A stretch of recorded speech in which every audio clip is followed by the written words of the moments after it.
Hello, this is your boy Full Armor, and let's talk real quick about how Dana White went into the media to, in my opinion, downplay the fact that him and the matchmakers made a horrible matchup when it came to Khamzat Chimaev and Nate Diaz. Dana White went into the media saying that Nate Diaz has a chance of winning just like every fighter that steps into the cage. So Dana White rationalized this matchup by comparing it to prior situations we've seen in the past. Those two prior situations being Pena versus Nunes 1 and Nunes versus Rousey. These were two fights where Pena and Nunes respectively won a fight where they were the underdogs, where they were supposed to lose, where they were pretty much sacrifices to their opponent, and they surprised and upset many people. And mind you, this is true.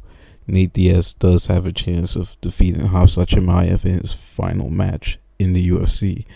But the thing is, the chances of that happening is overwhelmingly low. We know this, and if we know this, then sure as hell, Dana White and the matchmakers know this. It's clear to me that this is an attempt to put Khamzat Chimaev over with the crowd in a big name fight, giving him a big fish. While at the same time, Nate Diaz was also asking for a big fish in his final send-off with the UFC.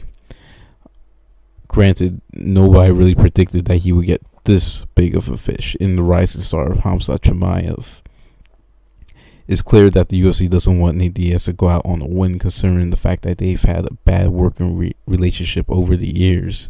And if he does go out on a win, then virtually he's getting the last laugh over them, and in a way kind of making them look like fools. Let's face it, Nick Diaz didn't really get the last laugh with his suspension from MMA over the weed thing. Granted, that was more so the commission that did that. But at the end of the day, Nick Diaz's relationship with the UFC wasn't exactly peaches and cream either. So I'm pretty sure Nate wants to go out with a W so both him and his brother could get a last laugh, like I said.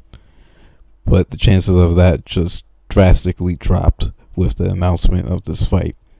Nonetheless, people are still going to tune in. Nonetheless, I'm definitely still going to tune in myself to see what's going to happen.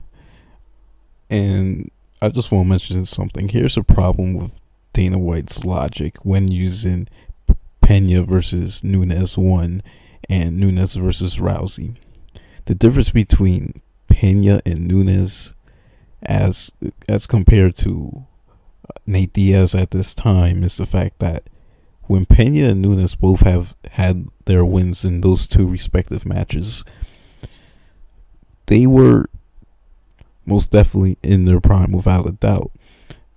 But when you compare the way they were in those matches to the Nate Diaz now, Nate Diaz has been fighting for damn near 20 years, has been through wars in the octagon, in the ring, in all different sorts of emotions, right?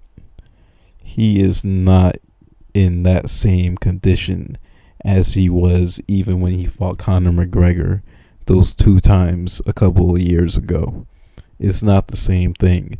And you're putting him against even though he's inexperienced in the UFC compared to Nate, Khamzat Chimaev is still without a doubt a killer. He stood toe to toe with Gilbert Burns, someone who's had much more experience in the octagon, in MMA in general. So there's the problem with that line of thinking. But nonetheless, when this fight comes, expect Nate Diaz to, without a doubt, fight his ass off like he always has, without a doubt entertain the fans like he has continued to do for the past 20 or so years. Alright, Full Armor out.